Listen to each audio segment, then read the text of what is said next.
Bom dia, gente. Desculpa o atraso. Morning, Natalia, Julio. Sorry for the delay. So we'll talk about open data and public transparency and data protection. Thank you everyone for being here. So Fernanda will start the panel. Fernanda is a co-founder of Dados, which is a ONG dedicated to open data and making data sets publicly available and public with the data already treated. So it's a huge improvement for researchers and the civil society to access especially government data in society. So Fernanda, you can start.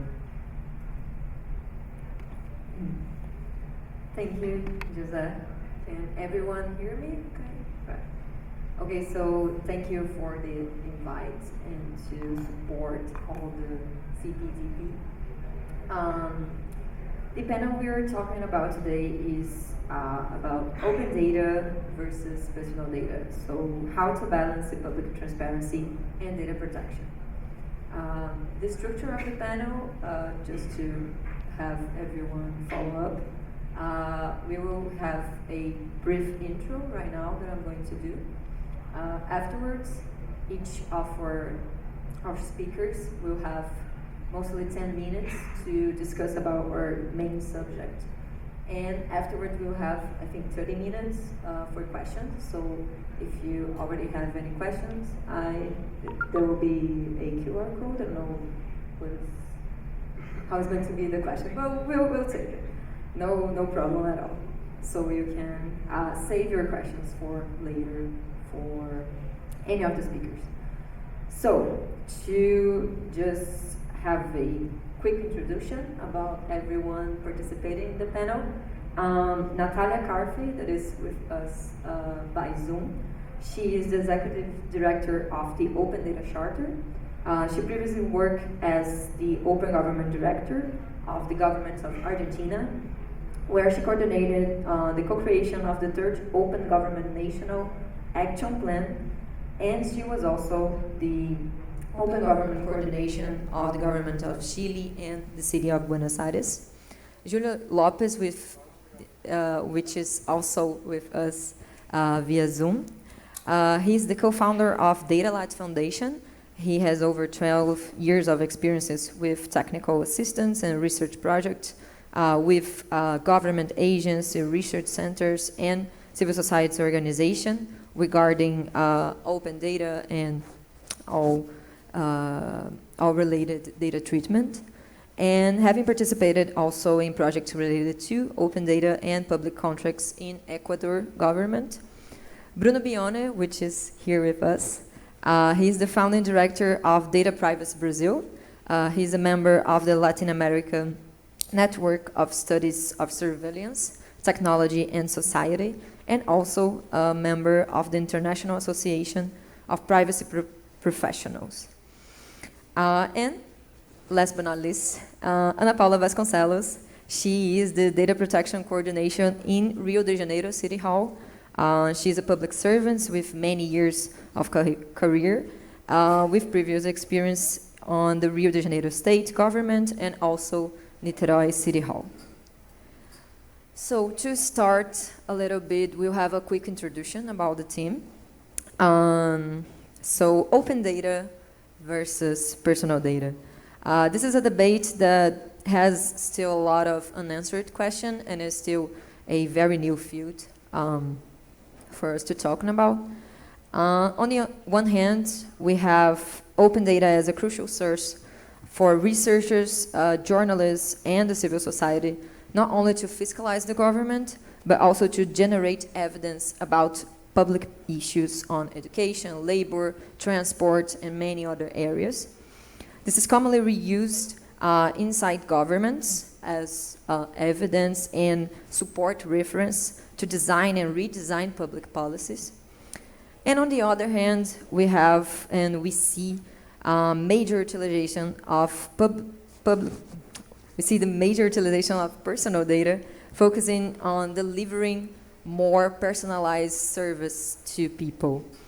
But most of the time, this is been doing without any regarding about transparency and how this data is being used, who has access to it, and how it is treated, also by public and private organizations.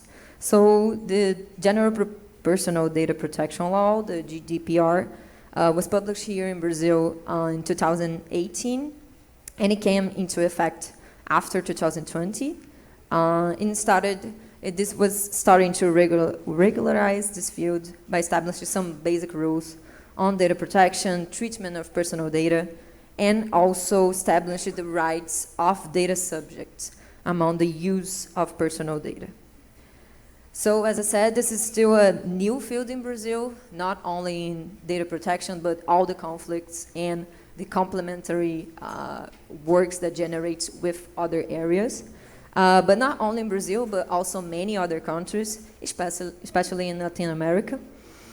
And however, we already saw some misuses and doubtful interpretations of the GDPR in Brazilian government related along to political issues and also restricting access to public information. So this is our main focus, that is going to be how can we balance both of these rights and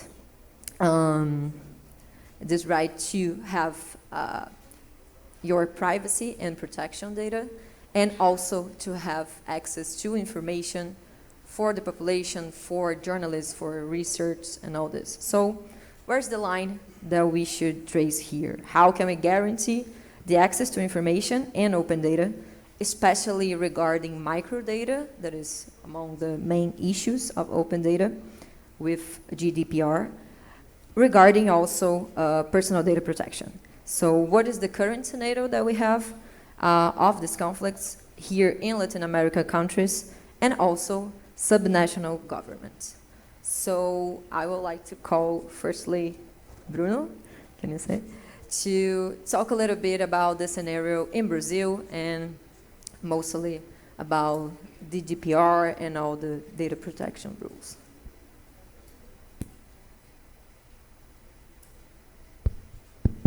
Yeah, I think it's working. Good afternoon, good morning, everyone. I'd like to first by saying thank you for having me in this panel. Also Ana, who is collaborating with us in another area in actions. So for the 10 minutes, I divided my talk and the brief talk in two parts. The first one, I will try to address from a more conceptual analysis and also from a normative point of view of the Brazilian data protection law. And the second one, I'd like to address a specific case that was already mentioned here, which is about the INEP and the closing of the microdata that happened, I think, 2 or 3 months ago. So the first point, I think it's quite important because right now we have this specific data protection, comprehensive data protection law, and we are still trying to find a consensus and a common ground in terms of how to interpret it better the law. And the main message that I'd like to share with you is that all comprehensive data protection laws, but specifically LGPD here in Brazil, should be understood as a friend and not an enemy of the law public information or FOIA requests. And why? Because if you take the history and try to trace how those normative rationalities between those two laws were framed, both of them share a common value or share a common ground that aims to reduce the asymmetry of information between the citizens and the states. Both also share the common ground, the common rationality that data must circulate and not that data must be locked or closed in a specific space. So the same rationality between those two specific laws frame data as a common good, not just an individual good.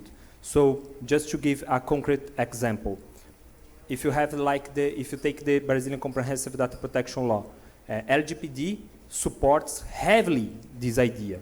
If you take the Article 7 or 11 that provides the legal grounds or the legal basis for data processing, practically LGPD gave us a green light that allows for agents, be them public or private, to be able to process data and consequently opening data. More important, not only this article brings several authorizing hypotheses for data processing, but they are also not restricted or not guided only by the idea of the consent.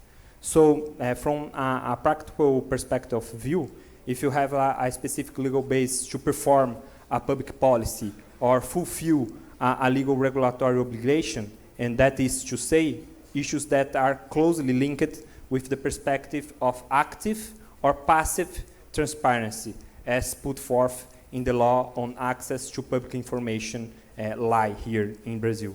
So from this specific first part that I'd like to address with you, overall is a fact that LGPD is based on the idea of complementarity and convergency with LAI, as the President Valdemar Portinho just highlighted here previously early in this morning.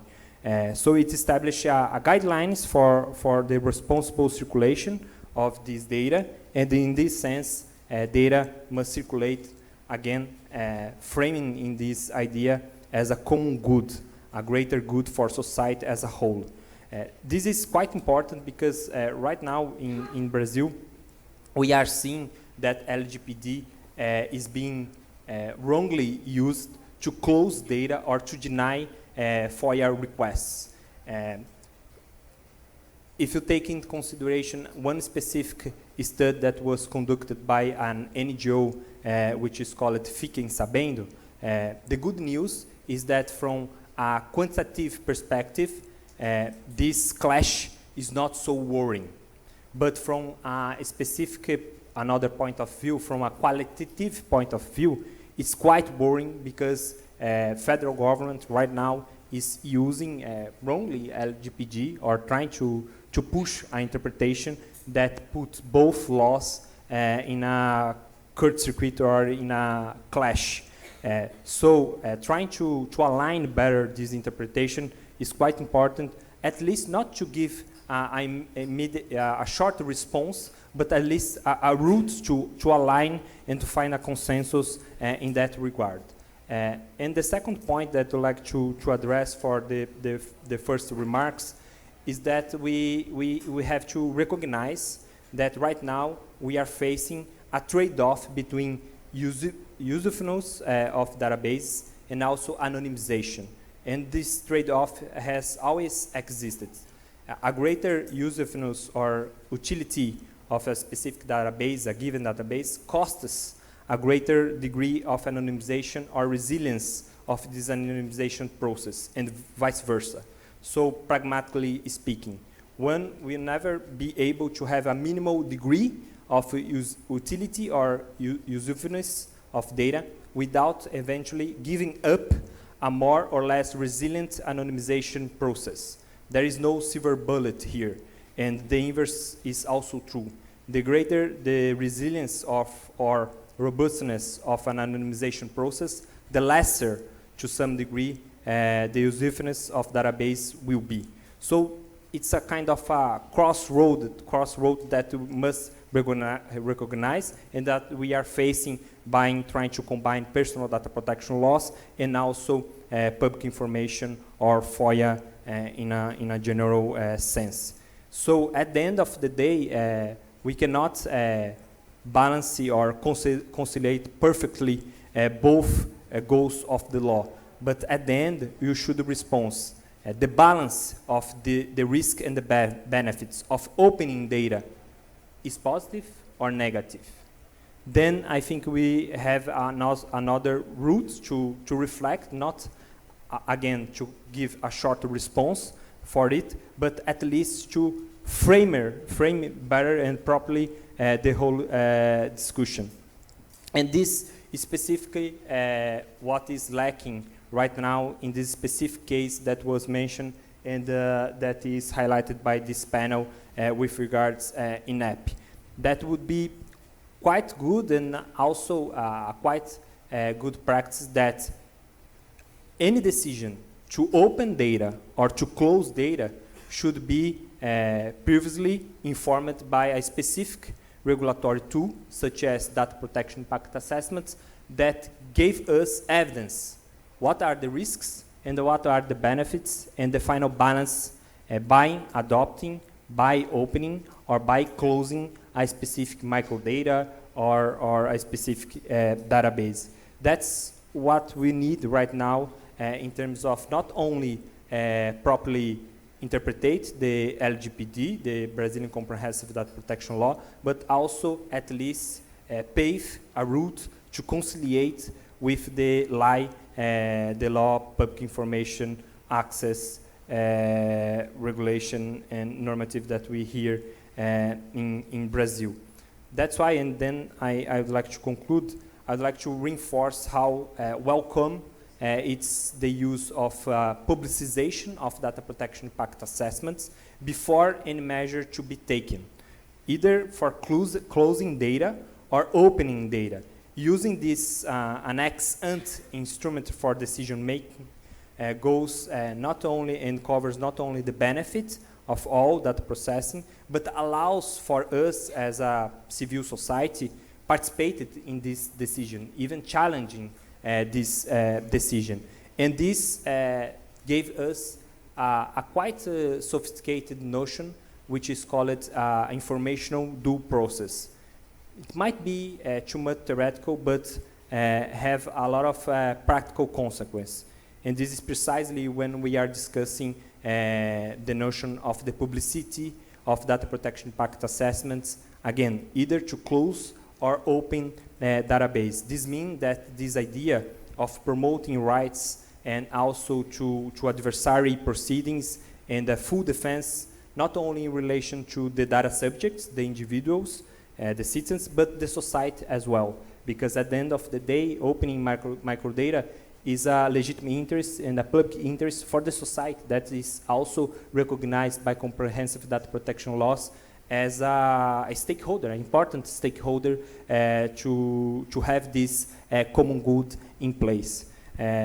So that's what I have in my 10 minutes, just to try to frame this debate and give those two important notions. I think right now we have in Brazil the big challenge from a conceptual level, try to better interpret the law, and also leaves room about how LGPD should reinforce active and passive transparency that are already put in place, and also advance this debate, trying to realize and, how can I say, open the regulatory toolbox of the LGPD by using data protection impact assessments in order to have a public debate about the benefits and the risks of opening or closing databases here in society.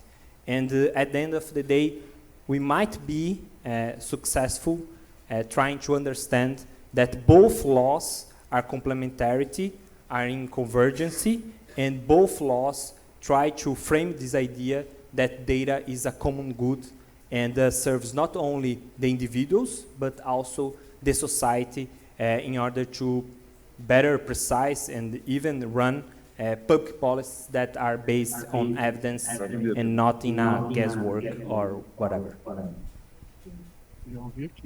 Nice.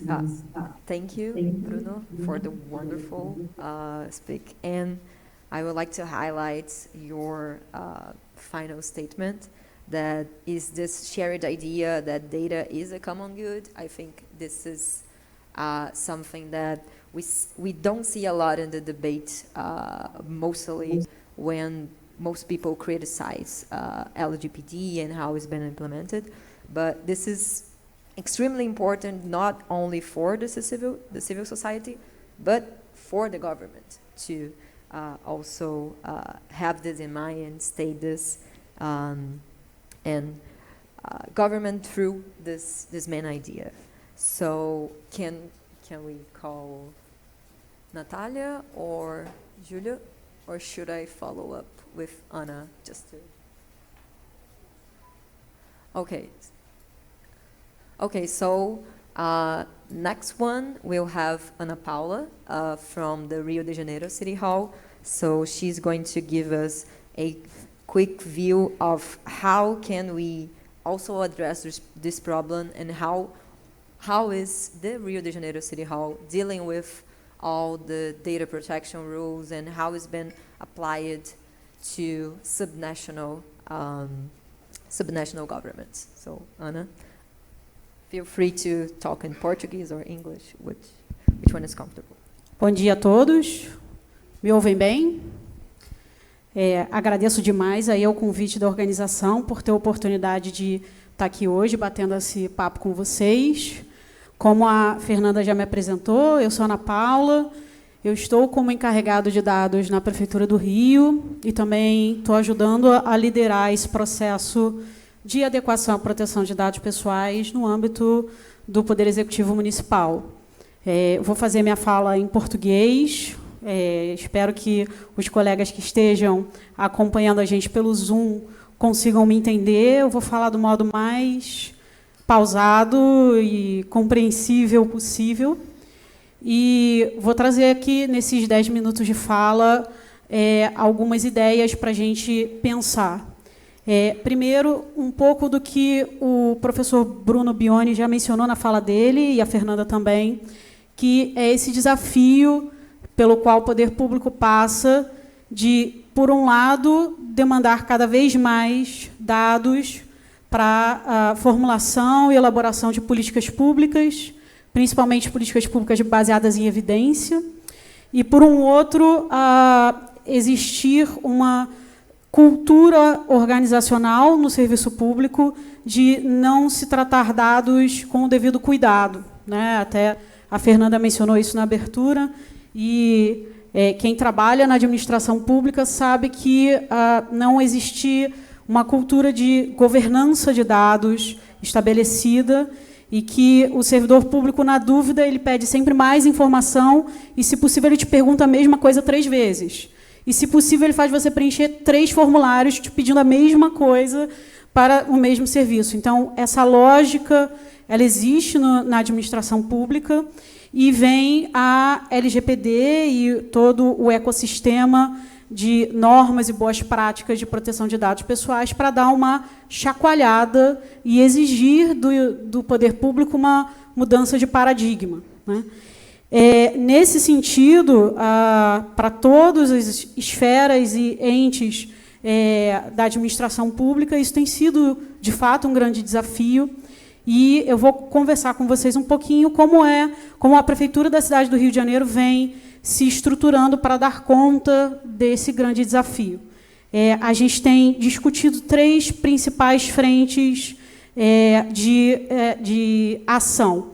Uma primeira frente diz respeito ao Programa Municipal de Proteção de Dados Pessoais, estabelecido pelo Decreto Municipal 49558 de 2021, cujo propósito é justamente iniciar uma mudança de cultura no âmbito do Poder Executivo Municipal, já sabendo que estamos diante de um grande desafio, mas colocando as bases para que essa mudança de cultura comece a acontecer.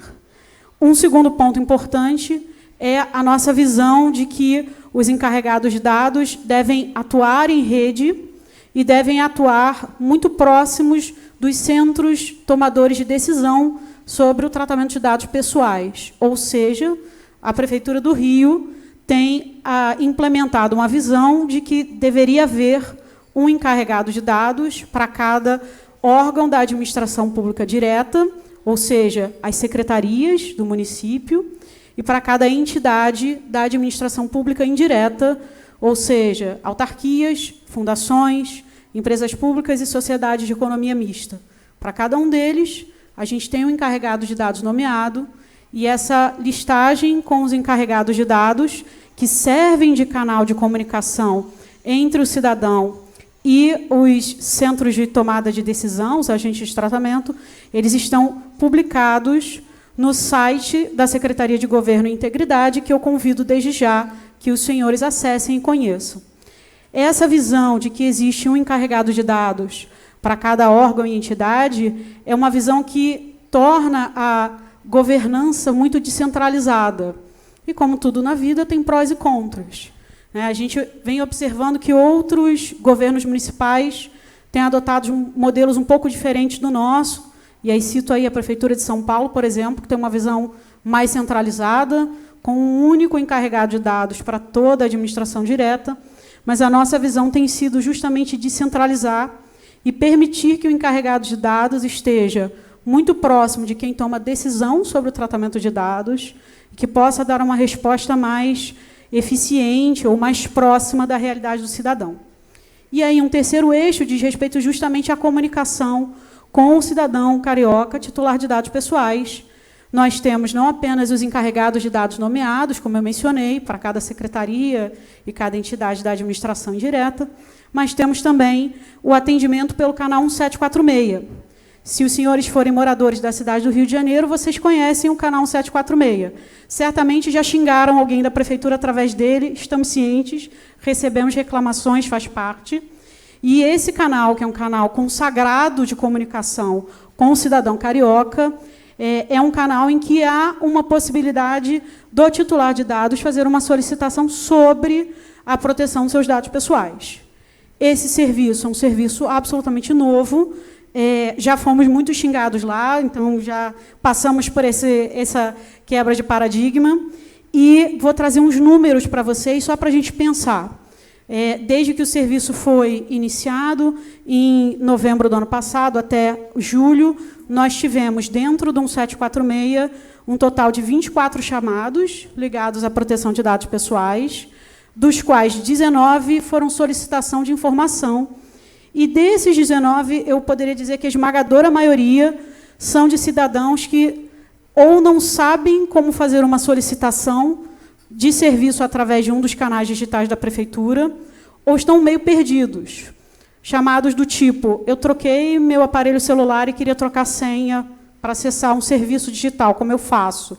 Ou eu estou recebendo ligações de um telemarketing, com quem eu reclamo. Eu falei, bom, felizmente essa reclamação não é com a gente, é com a NPD, vocês podem reclamar lá no canal deles.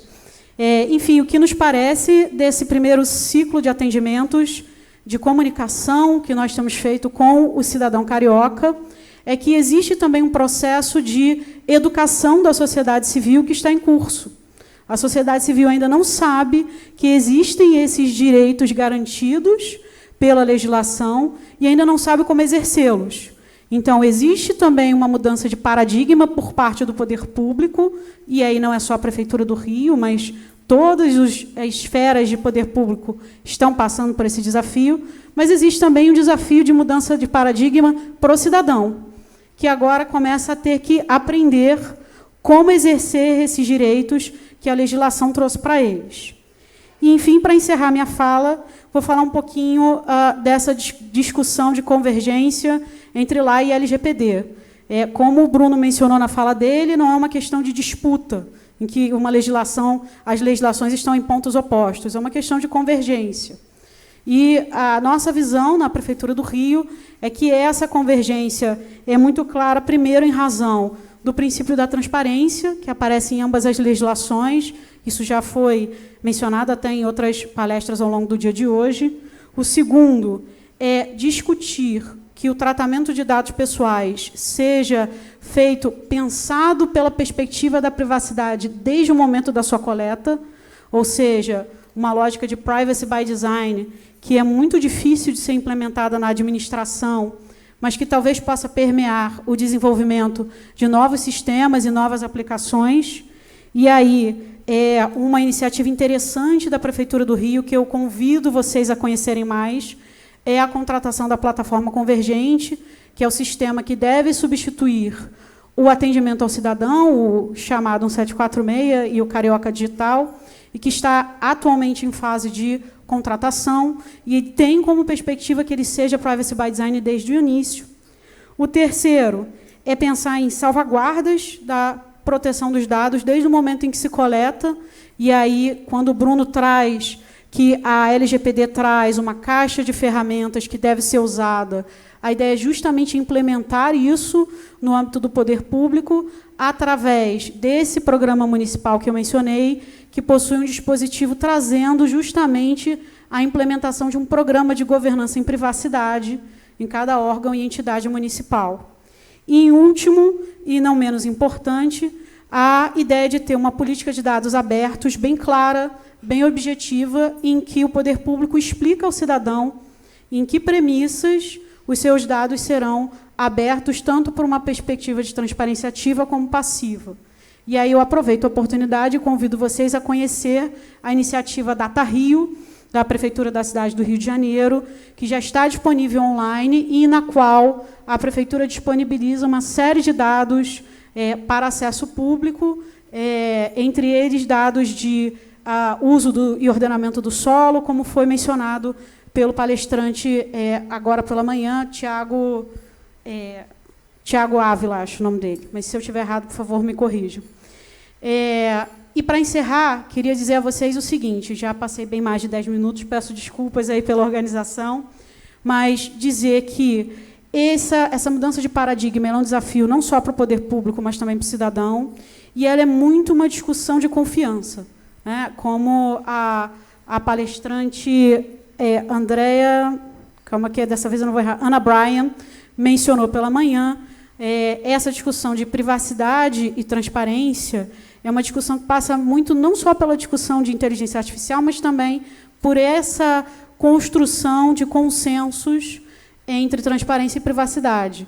Confiança é fundamental para que a gente possa avançar nesse debate. Então, para que o cidadão tenha a confiança de que o poder público fará o tratamento adequado dos seus dados, a chave é justamente jogar mais luz sobre o modo como esse tratamento é feito e aumentar a transparência das decisões que são tomadas sobre o tratamento de dados pessoais.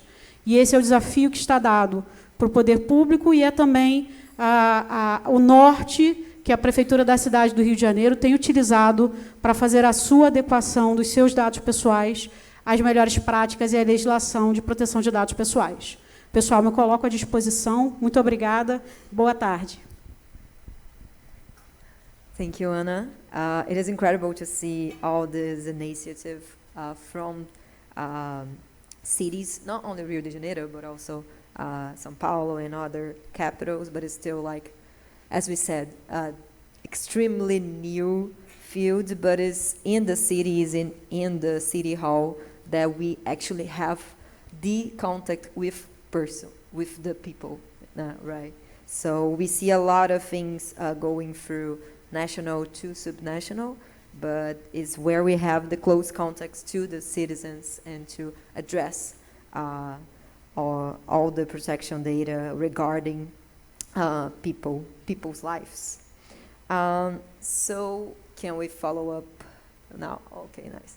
So we should follow up now with Natalia to do a quick overview, I think, from whatever you wanted to say, because you have experience in many countries. So just to talk a little bit about, as we said, how can we trace this line between open data and mostly with your vision of what is crucial in open data and how the data protection rules can restrict or even complement all the basic foundations that we have with open data. So, Natalia. Okay, awesome. So I'll go ahead. First of all, thank you very much for the invitation into this panel and this amazing conference. I'm Nati Karfi. I'm the Executive Director of the Open Data Charter. For those that don't know us, we are a global civil society organization that promotes principles of open data. We work both with governments and civil society organizations in order to implement and help promote these principles of openness. We are turning 7 years in a couple of months. And our experience in this and my personal experience in this topic about kind of trying to balance the open data policies and privacy has had its ups and downs. So from the get-go, the open data community, when we started promoting open data, we didn't have this like fluid conversations and great conversations with the privacy community, and we seemed to be not collaborating as much as we should, understanding that that both access to information and privacy are rights of the citizens, and that we should have been collaborating better in a better way than that we used to. But what we've seen so far, as you know, and if you don't, I'm letting you know, the Open Data Charter has government adopters. So we have a lot of governments from around the world, both national and subnational governments, that adopt the principles of the Charter. And we hold monthly calls with them and our community of civil society organizations and practitioners. And this topic keeps being one of the hot topics that everybody wants to discuss. Getting the right balance between access to information and, in that respect, open data, and the right to privacy is one of the main concerns of most of the governments from around the world. Understanding also that the regulations that were put in place in different moments. So, for example, in Argentina, where I am from, the law that regulates data privacy, it's way older than the access to information one. So it being them that they weren't created at the same time or even in a complementary way actually makes it trickier to kind of implement and try to figure out that balance. We in Argentina, there's one agency that actually deals with the implementation of both laws, with two areas that where you can reach out in order to make complaints if either of those rights is not being upheld. But that's not what happens all around the world. There's multiple different institutional arrangements and different combinations of laws from all around the world, and there's not like one that makes it perfect. So we need to understand that through the process of regulation, and I think that's one of the things that is being discussed about GDPR. How it came to be without having kind of a deep conversation as it had on privacy around open data. And through that process, we've seen a couple of through the process of implementing GDPR, we've seen a couple of conversations around, for example, if data about procurement, about suppliers to the states, about beneficial ownership are indeed have personal data or not included there. So should GDPR prevail there over the need for transparency to understand who is actually selling services or products to the states, to the governments. And those conversations are tricky and do not have one solution, at least for now. So keeping that conversation, what we've been doing with the Open Data Charter community is also trying to understand, as the open data community kind of progresses toward more thematic conversations, understanding that balance, maybe that regulatory balance within each of the themes. So what are we talking about when we talk about striking the right balance between privacy and access to information and open data, when we talk about health data? What are we talking about when we're talking about the balance between privacy and open data, when we're talking about transportation data? So, and trying to figure out if there's different arrangements, and I don't have a proper answer. This is a question for the conference, for all the other speakers, and for me, myself, but do we need different regulatory arrangements for each kind of theme where data is being regulated? Does it mean something different to try to regulate, as I said, like health data or transportation data? And that is something that we actually need to engage in with thematic experts, of course, and privacy experts and open data experts. What we found through the process of working throughout the pandemic and working on COVID data was that, of course, light was shed into the bits of regulation that weren't working and into the bits of the open data policies that weren't working perfectly, because the demand for data was on a rise. Of course, citizens wanted to understand what was going on, what the governments were doing with the public funds, what changes in the budget were being made in order to respond to the pandemic. But also there was a lot of governments that were developing apps, tracing apps, and securing kind of momentarily bypasses in order to gather that data without maybe thinking about the consequences of how the data was being collected and secured.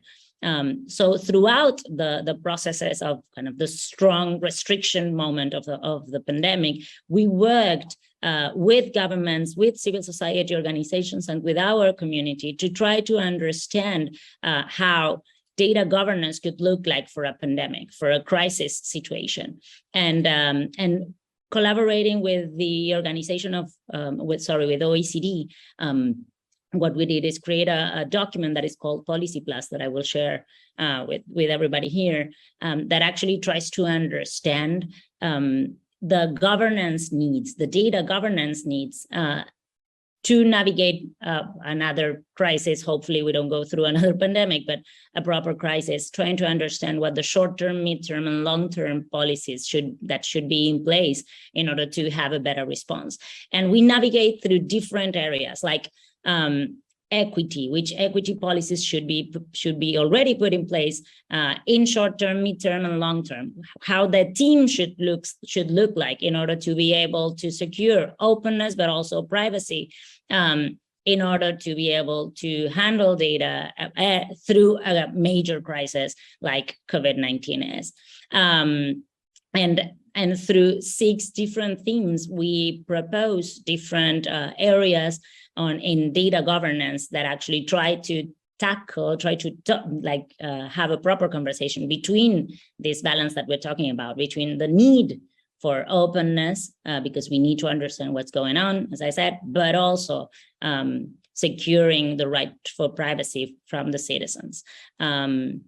Another interesting thing that we have seen happening with GDPR and we understand is the golden standard for privacy, or at least that's how it's introduced, is also kind of the need to understand that context matters. So Europe has a set of institutional arrangements, like the European Union has a set of institutional arrangements of history and legacy of regulations that actually led towards GDPR being able to be put in place. If we try to match GDPR elsewhere in the world without understanding that context matters, that there's institutional legacy, governance legacy, different institutional arrangements, even in how the government works everywhere, and we try to copy and copy GDPR in different contexts without understanding that history, that legacy, I think we can get it really, really wrong. Most of the regulations, of course, have to do with what has been done in the past in each of the countries, and how the evolution of the conversations between policymakers, civil society organizations, and advocacy organizations has been progressing. So we need to understand, of course, we need to look at the best examples, and GDPR is one of them as far as privacy, but context matters. And it also matters as far as open data. If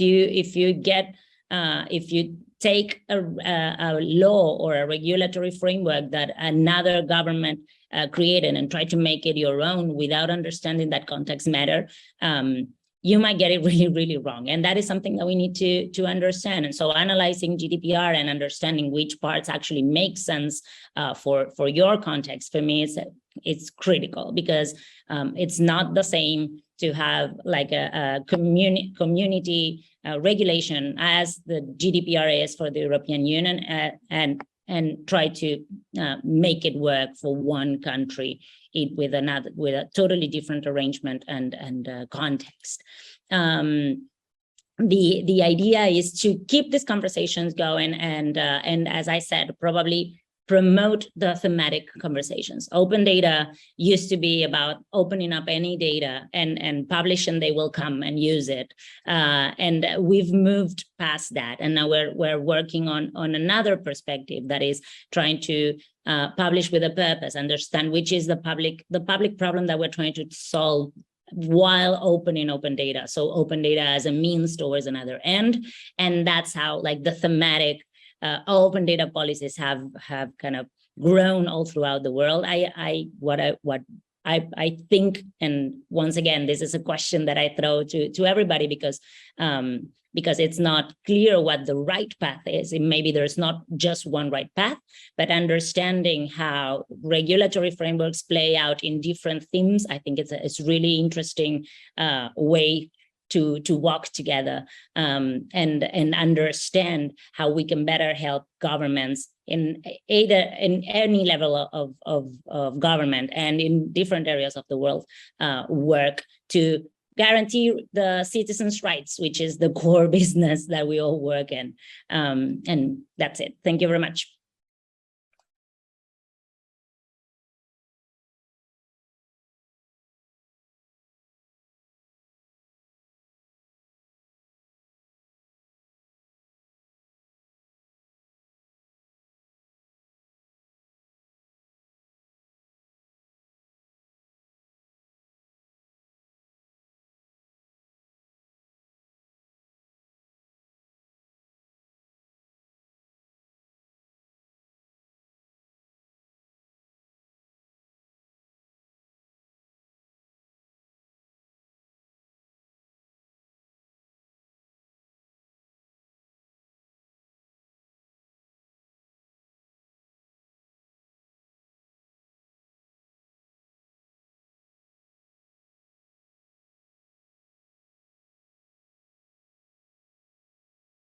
The development of public policies. I would like to follow up with Julio, so we can finish now our speakers part of the panel, and then afterwards, everyone that should have any questions, you can follow up after. So Julio, you can. Hi everyone. Can you confirm that you're listening to me?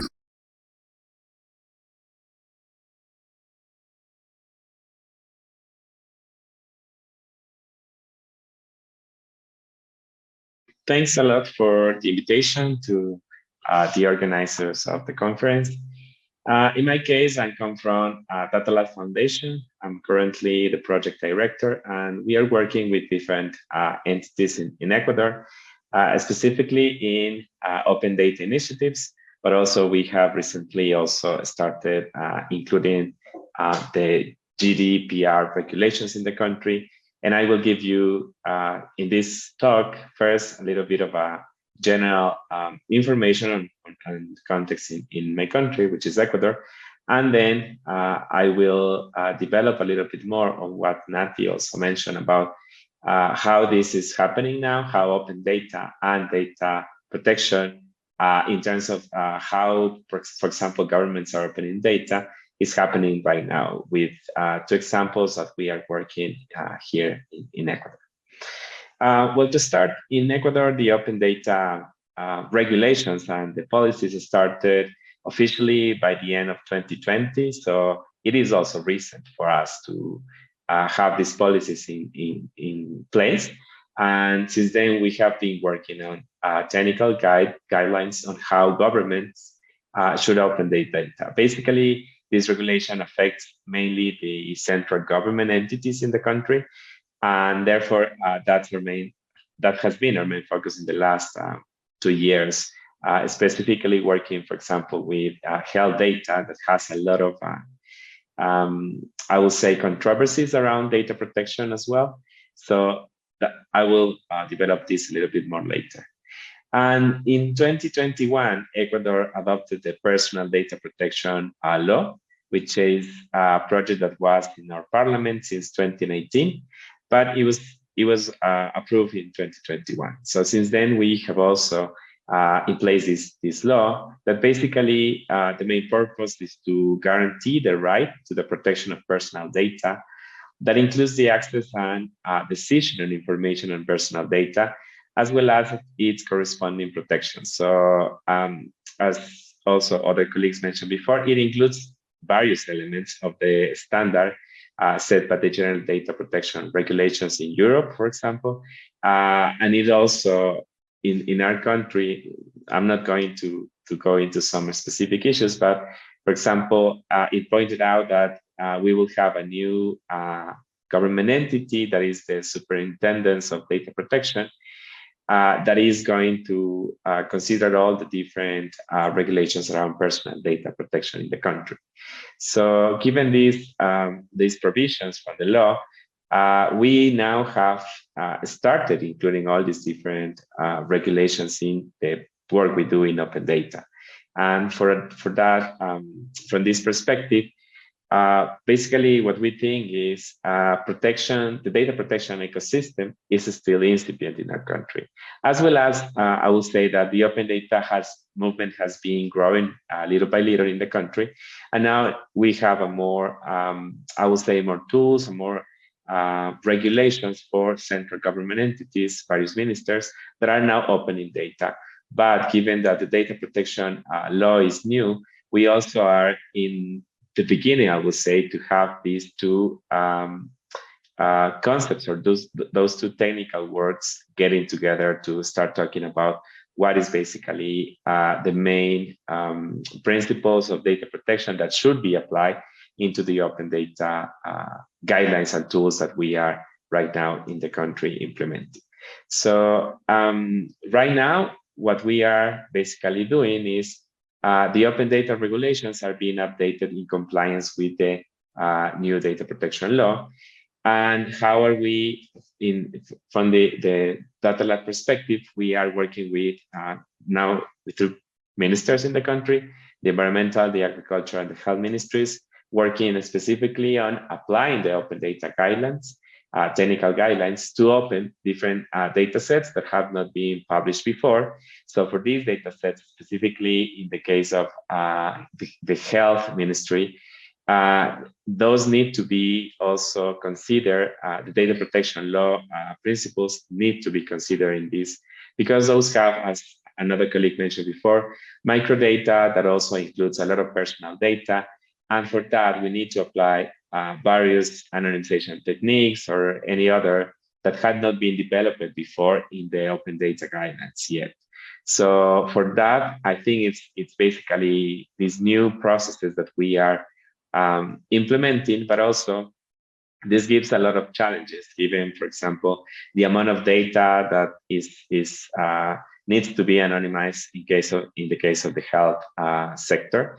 But also we have faced a lot of issues in terms of the lack of interoperability of information platforms, for example, how data is collected, how data is managed, and later on how we can standardize all of these different systems in, let's say, to create one only data set that contains all this different information. So from this technical perspective, I will say that here is where we have seen a lot of issues related to how to apply these data protection regulations, given that it's also new, but also that we have seen in other contexts, for example, now in other countries. But for us, it's also a sort of a new field.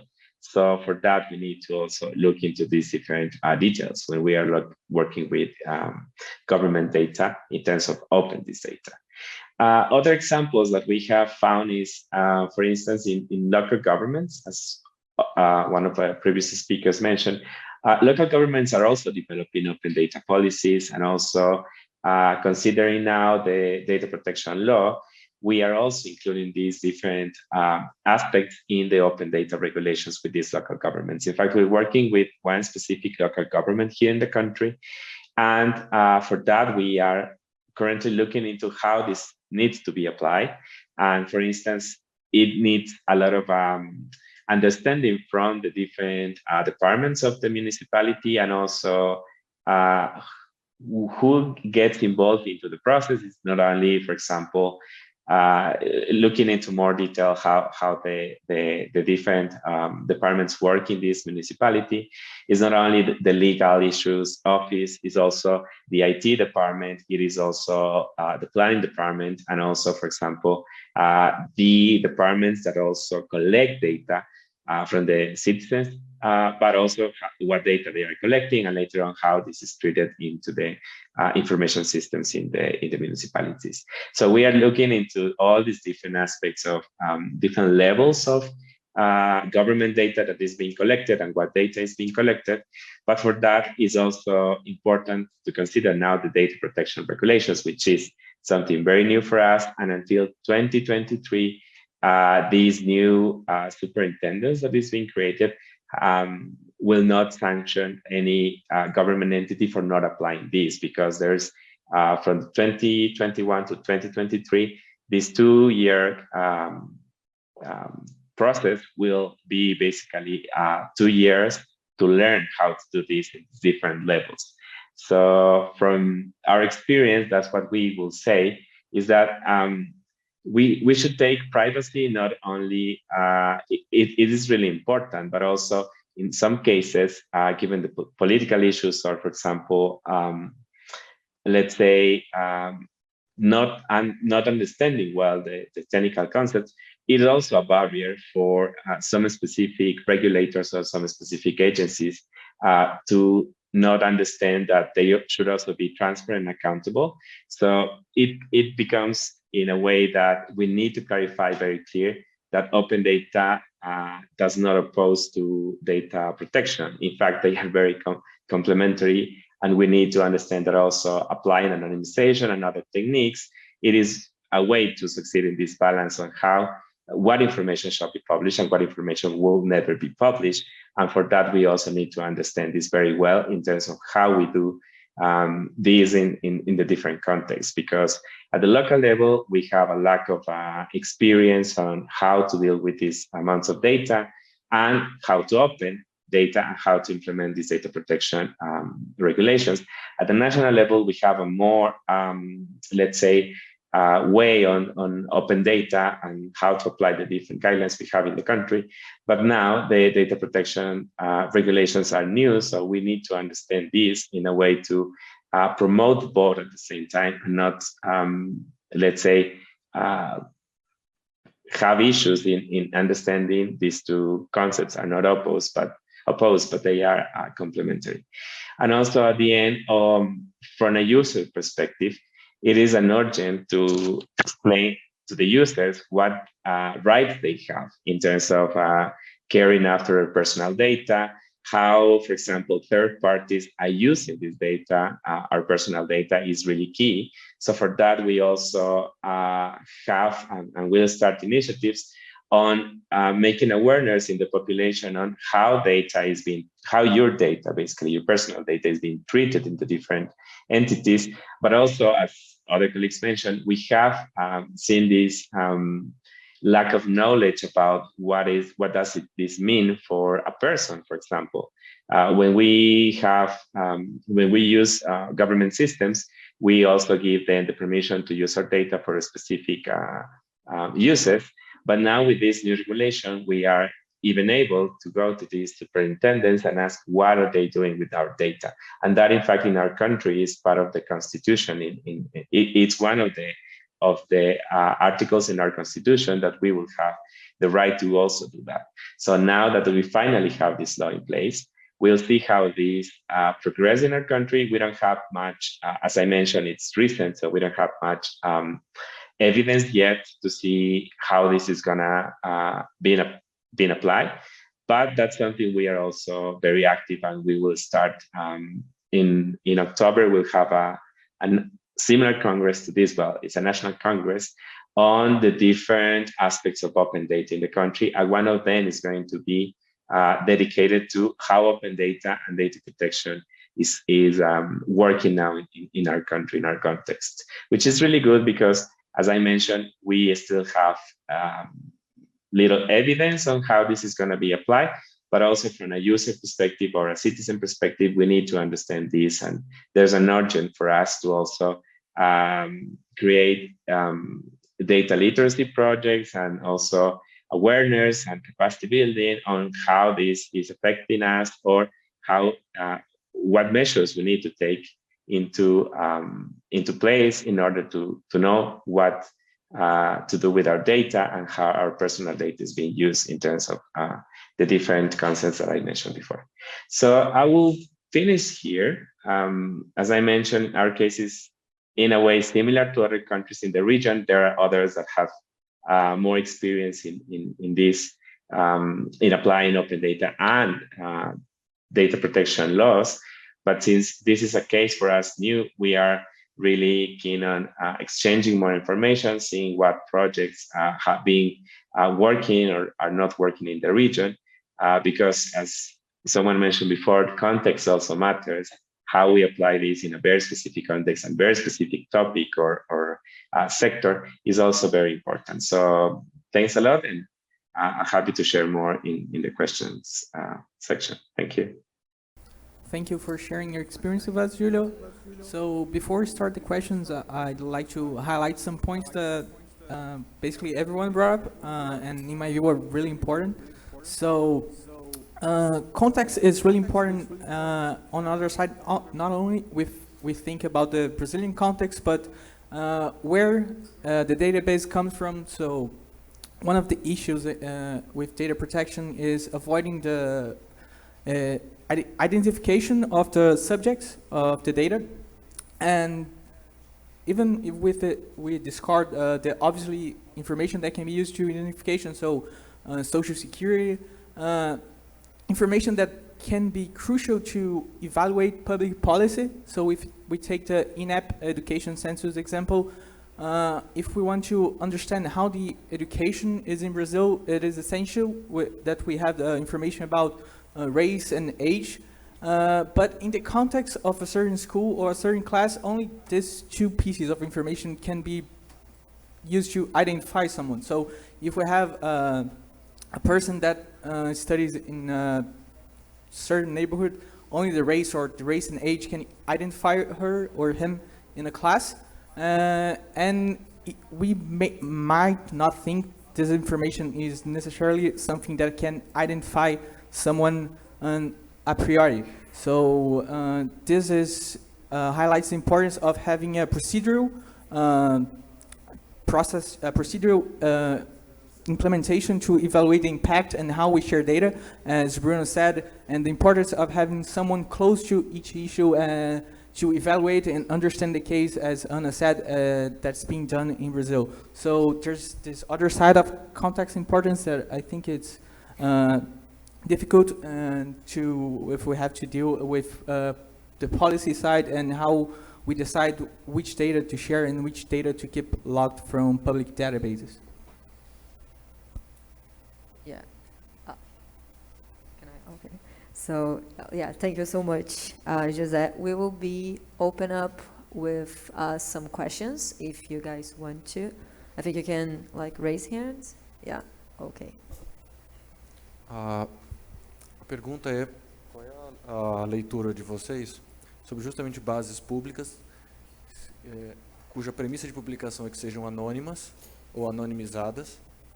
E a questão é, considerando que todo reuso de dados, mesmo os dados tornados públicos pelo poder público, esse reuso tem que ser compatível com a finalidade que justificou a publicação desses dados, qual é a leitura de vocês sobre, eventualmente, reidentificar esses dados, cuja premissa para a publicação era justamente a anonimização?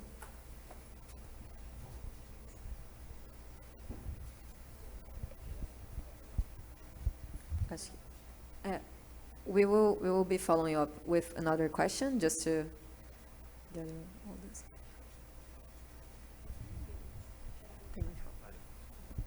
I will maybe do the question in English so that the other panelists can understand.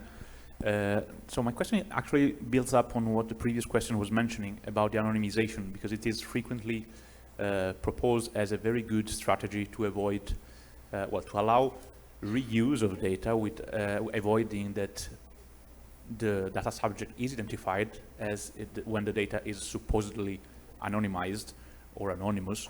But it's also well known in literature that the more the data is, or the more efficiently it is anonymized, the lesser is the use that actually you can extract from the data. And so I was wondering if any of the case studies, either from the Rio de Janeiro City Hall, or from the colleagues from Ecuador or from Argentina or the Global Data Charter, they have already started some kind of effort to consolidate good practices or existing technical tools that allow to have a sufficient level of anonymization that then also allows the reuse of data. And actually this would be, having this kind of repository would also facilitate enormously the life, I think, of regulators. I'm thinking there are some regulators in Latin America, like the Mexican or the Argentinian, that combine both the agency that regulate access to data and protects personal data. But for instance, in Brazil, that is not the case. But the Brazilian data protection regulator will have to regulate at some point anonymization and this kind of security measures. So it would be very interesting to have this kind of repository, and I was wondering if anyone is already working on it. And the last question. Boa tarde. Eu queria direcionar uma pergunta mais para o Bruno, mas qualquer um dos palestrantes pode responder também. Bruno, quando a gente está falando de dados tornados públicos ou dados abertos, a gente está falando também de um tratamento residual de dados sensíveis, por combinação com outros datasets, etc. Então, a primeira pergunta é sobre a necessidade já existente de um tratamento de dados sensíveis na base do legítimo interesse.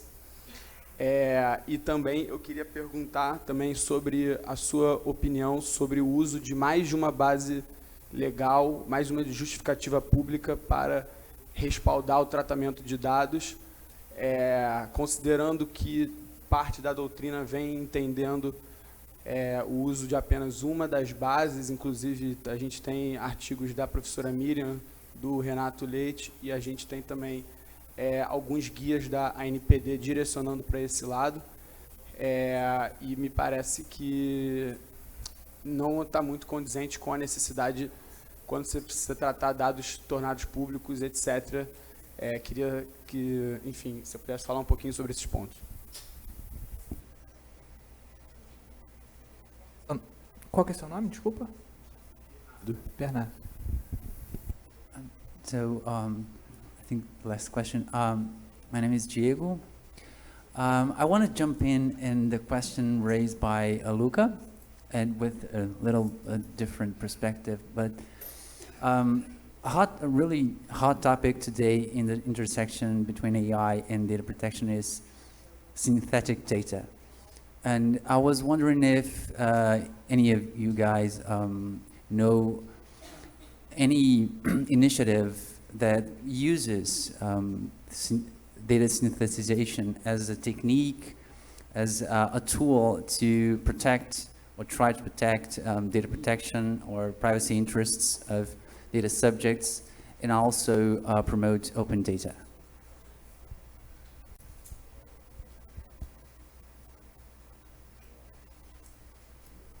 We'll start answering the questions now. So, Bruno, do you want to start? Can I just, okay, so just to synthesize the question just in the shorthand. So Bruno will be following up with the question about legal basis of data treatment. And also, I think we can synthesize 3 questions that will mostly about anonymization, reuse of data. What do we know about it? What tools do we have to follow up this? and also about synthetic data as a technique for data protection. So this will be the next question. And Bruno, if you want to. Eu respondo em português ou em inglês? Então, já que a gente está no Brasil, né? Ou em inglês? Tá. Bom, então eu vou tentar. Enfim, foram várias perguntas. Acho que tem muitas que estão interconectadas, inclusive. A primeira pergunta do Fabrício, que ele mencionou a respeito de anonimização como pressuposto ou ponto de partida para a publicação e abertura de dados, e a questão também de usos secundários ou até mesmo usos terciários. Como eu tentei colocar na minha fala inicial, eu acho que um dos grandes dilemas é a gente não entender a anonimização como uma bala de prata ou até mesmo como um fim último perseguido a todo custo pela Lei Geral de Proteção de Dados. A anonimização, ela tende a não ser perfeita, porque qualquer agente de tratamento de dados, seja abrindo para fora, né, como poder público, ou também internamente sempre quer buscar uma utilidade, então você não consegue ter uma base de dados 100% anonimizada e minimamente útil. Então acho que a gente pode partir desse pressuposto. E assim, a gente tem que verificar, quando você vai fazer essa abertura de dados e você já parte do pressuposto que você abre dados para eles se tornarem úteis para a sociedade, a gente está assumindo um risco de que pode haver reidentificação e pode haver, inclusive, outros usos que nós não desejamos, né? Então, como que você resolve isso? Fazendo uma análise de custo-benefício, entendendo se o benefício vale a pena de você publicar esse dado. Um outro ponto é que a Lei Geral de Proteção de Dados Pessoais e outras leis, tal como a GDPR, elas não proíbem de maneira alguma usos secundários. Na verdade, elas, inclusive, incentivam. Mas o ponto principal é você decifrar como que esse uso secundário ele é para um fim compatível com a razão pela qual aquele dado foi primariamente coletado, né? Então, para trazer um exemplo um pouco mais claro, se a gente está olhando para a abertura de dados do Poder Legislativo, para que a gente possa ter controle social. Então, é bom que a Serenata do Amor vai lá e reutilize essa base de dados para automatizar as leituras e para que esse controle social ele seja ainda mais forte, ou que a própria sociedade civil possa, muitas vezes, criticar ou colaborar com uma política pública no campo educacional que vai dizer que, eventualmente, os recursos ali não estão sendo bem alocados. Isso é crucial para a gente poder endereçar um fenômeno, muitas vezes chamado de tecnosolucionismo, né? De você entender como que está sendo adquiridas tecnologias e que, muitas vezes, o problema está numa infraestrutura física, né? Para dar um exemplo um pouco mais concreto, a gente viu várias tecnologias sendo abordadas por municipalidades, por governos, do ponto de vista de você controlar se as pessoas estavam utilizando máscara ou não, no fluxo de distanciamento ou de flexibilização de distanciamento social, mas do que adianta você ter essa tecnologia se no final lá na ponta, para as pessoas não está sendo distribuída máscara, que é o meio mais efetivo para você combater a disseminação do vírus. Então tem uma interdependência, essa infraestrutura material, física e imaterial, que a abertura de dados permite que a gente tenha esse escrutínio público. Em última análise, a gente vai estar falando de soberania sobre essa infraestrutura também. Quando a gente está falando de abertura de dados, acho que a gente está chegando nesse outro ponto. Então, a sua pergunta, quando a gente olha para esse risco residual, né, da reversão desse processo de anonimização e da continuidade dessa abertura de dados, de maneira alguma a gente está impossibilitado por usos secundários, terciários, e acho que a gente vai além disso. Esses usos secundários e terciários, eles são vitais para que a gente continue tendo controle social e soberania sobre as infraestruturas físicas ou imateriais quando a gente olha para essa datificação que está acontecendo. A pergunta que foi feita pelo Luca vai nesse sentido. Então, a gente tem que realmente cruzar essa linha e entender que a anonimização não é a bala de prata perfeita e entender que quando você está abrindo dados, você está necessariamente assumindo riscos e entender se o saldo é positivo diante do benefício ali apresentado. E aí a gente tem bons exemplos europeus, norte-americanos, como é o caso muito emblemático da cidade de Barcelona, durante a gestão da Francesca Bria, que o ponto principal era justamente cruzar a ideia de abertura de dados com padrões mínimos resilientes, mas não perfeitos, de anonimização, a mesma coisa em Seattle. Mas a gente pode, inclusive, trazer a questão para o Brasil, com casos como a Ana Paula colocou, que no Brasil a gente tem uma abordagem mais de baixo para cima, né? São muitas vezes as municipalidades que são as práticas mais inovadoras, não apenas no Rio, mas, por exemplo, em São Paulo, com o Mobilab, onde que a gente teve a abertura de dados da perspectiva de mobilidade urbana, que permitiu que, inclusive, startups brasileiras florescessem e quebrassem uma barreira de entrada que até então elas não conseguiam, porque elas não conseguiam treinar os seus algoritmos para daí fornecer, por exemplo, o aplicativo que vai dizer se o ônibus está chegando ou não, ou qual é o represamento de tudo aquilo. Então, eu diria, e aqui dialogando com a fala da Natália, que no cenário brasileiro, talvez a gente esteja até numa posição um pouquinho mais confortável do que a da Argentina, porque a nossa lei de acesso à informação ela é mais velha do que a Lei Geral de Proteção de Dados Pessoais. É lógico que a gente tem obstáculos gigantescos, mas me parece que se a gente não conseguir materializar primeiro a lei de acesso à informação, a gente não vai ter esse controle social que a gente almeja, e dois, a gente não vai conseguir materializar a Lei Geral de Proteção de Dados Pessoais, aonde que o calo mais pesa e aonde que a gente precisa materializar efetivamente, que é no poder público. Né? Porque se a gente não conseguir questionar o poder público ou buscar informações sobre qual é o grau de maturidade dele via lei de acesso à informação, a gente não consegue instrumentalizar e materializar a Lei Geral de Proteção de Dados Pessoais. Então, dialogando com o que foi dito anteriormente, seja pela fala do presidente Valdemar ou também dos demais colegas, o que a gente tem não é apenas uma relação de convergência, complementariedade, mas, diria eu, de interdependência entre a Lei de Acesso à Informação e a Lei Geral de Proteção de Dados Pessoais sobre essa perspectiva. E aí, para dialogar com a última pergunta do Bernardo, né? Legítimo interesse não é uma base legal válida para dados sensíveis, então a gente tem esse problema no Brasil, e aí problema muito entre aspas, a gente pode depois discutir se isso é realmente um problema.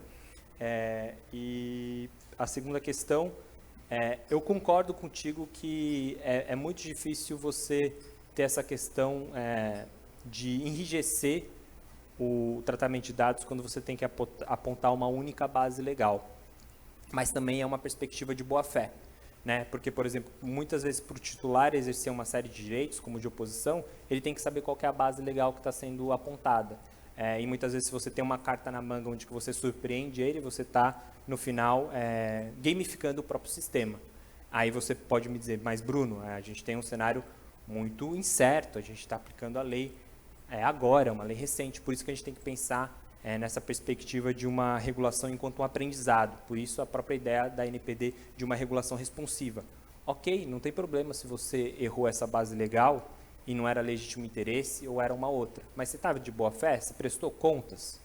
Então, ao invés de eu chegar com uma sanção muito dura, eu vou te advertir, muda esse comportamento.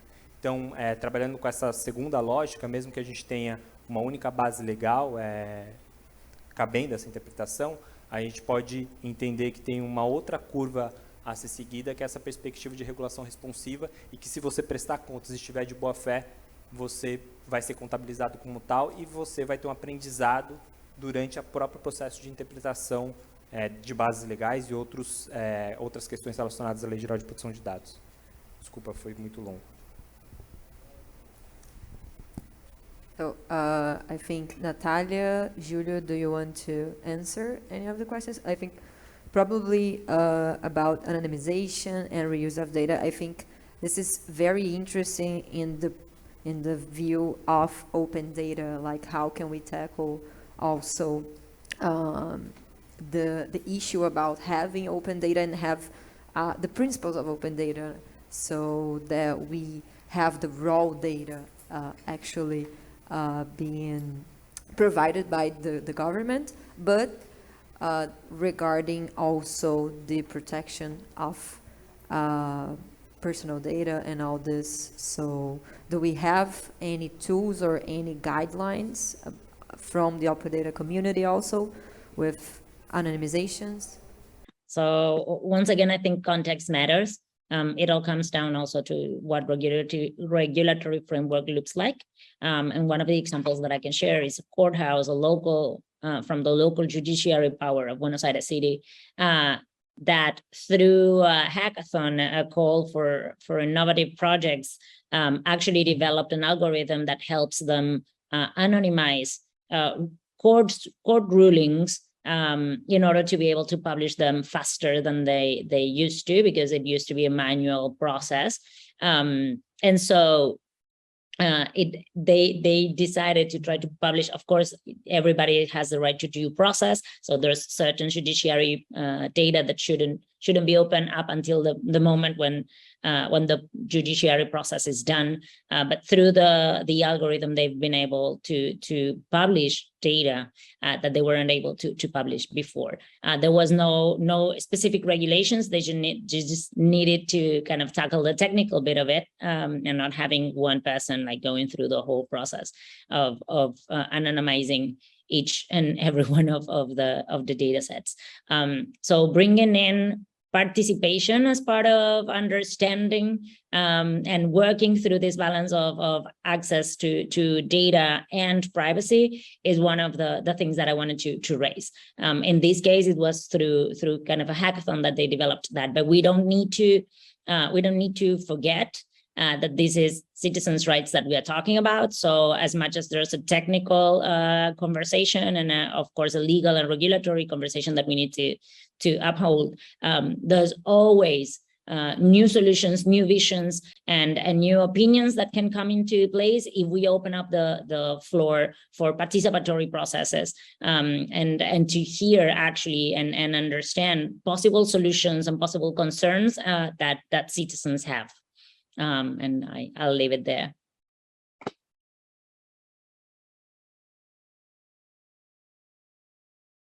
You want to add any thoughts? Okay, well, yeah, in our case, we have seen a tendency to aggregate data. So not publishing raw data directly, but using data generalization techniques usually are the ones that are more preferred, but depending on the sector. For instance, in the case of the health sector, we have seen the need, and also we are testing some encryption algorithms, because that's usually where most of the amount of data that we have in this sector is very big compared to the others. So for that, doing some manual work doesn't really fit. So for that sector, is key to use those encryption techniques that are more common now. And also, I think in our case, we are looking into guidelines specifically from the case of Spain and Mexico, because as I mentioned before, this is a new guideline that is being developed in the country. And also we are trying to see what techniques should be applied, and at least try, because not many of the data sets that are being opened now are using anonymization techniques, because most of them are not related to personal data. That's the trend for many of the data sets that we can find in an open data portal now, in our country at least. Many of them are not personal data or are not related to that. And for example, in terms of the census data or demographic data, that has a more broad approach, and they have a lot of techniques that have been applied previously in other census. So that's also a sector that has a lot of techniques already developed and could be applied easily to other sectors. But also in terms of, as one of the colleagues mentioned in the questions, in terms of having data that is ready to apply machine learnings or any sort of deep learning, that has to also previously been treated. And for that, for example, we are just starting a project for next year, well, planning a project for next year on basically what it's needed in terms of a data set to be ready to apply any technical machine learning. So for that, you also need a treatment, and you also need to consider data protection techniques, specifically anonymization. So for that, we are just about to start doing these projects. But globally, for example, if you see the big tech companies like Google or any other, they also apply many techniques that are more established of for example, data perturbation, or those that are more in terms of big volumes of data, big data. So for that also are different techniques that are being applied. But in the case of open data, I will say that there's this trend to open up more aggregated data, because there's also a need to develop more, I will say specifically techniques in our context that could be applied automatically to avoid doing manual work, and also given the amount of data that we have that is not really big in terms of the data sets that are preferred to be published or open, because there's these differences still, like which data is being published and which data is not published. It also depends on technically which is ready and has a specific quality and has been treated in order to be open. So for that, also we need, as one of the questions mentioned, there's a need to develop this sort of process to see which data can be open and what process should be applied for that in terms of anonymization or personal data. So that is also something new that we are trying to understand better in order to have guidelines or suggestions on how this should be done in different sectors. So I will adjust that, and I will suggest to have a look to the guidelines in Mexico and Spain. Those are the ones that we are looking into at the moment. So thank you. Okay, so we will just have a quick word from Ana, and then we will finish our panel. Acho que os outros palestrantes já colocaram muito bem a resposta aos questionamentos. Me parece que a anonimização não é uma bala de prata, né, como o Bruno mencionou na fala dele, e acho que o esforço de sintetização, como o colega perguntou, ele precisa ser avaliado muito em relação ao contexto, né? Até a Natália mencionou, porque adianta pouco se o poder público sintetizar e juntar tantas informações que ele divulga macrodados que são de pouca utilidade para a sociedade civil exercer o seu controle social e fazer avaliação de políticas públicas, né?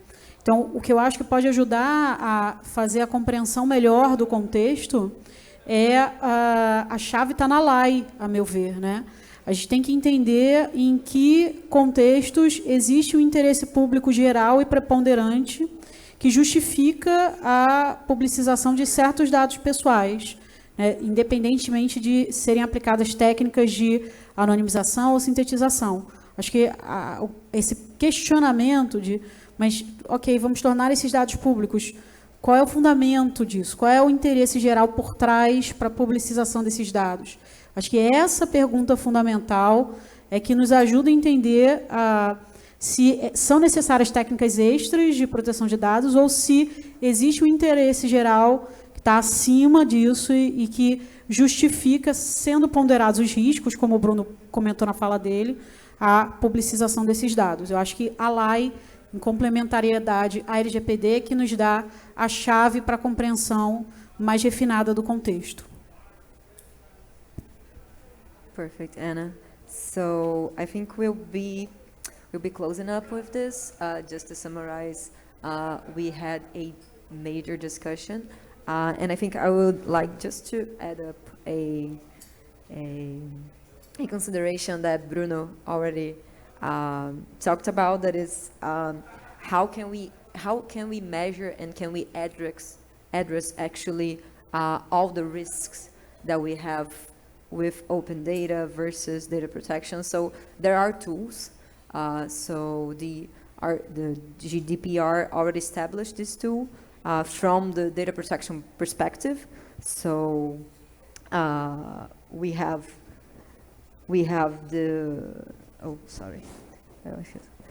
data protection impact assessment that was actually also a recommendation from the DPA agency here in Brazil related to the school census data that was, like, I think back in May, that they recommended that this assessment should be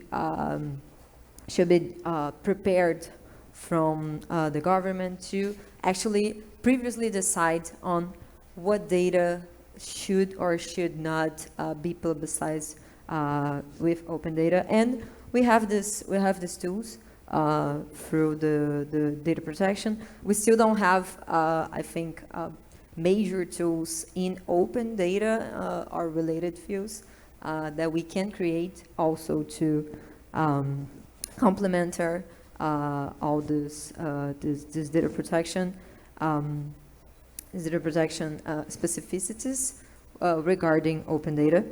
But it is very important for us to have this, and also, but most importantly, to have the participation of the civil society on this. So we have major NGOs, Base dos Dados is one of them, but many others, Fiquem Sabendo and all those, that are studying, and that we are promoting the access to open data, and we should be follow up about the decisions and the big decisions that government makes through information access and all this. So I would like to close up with this quick consideration. Thank you so much.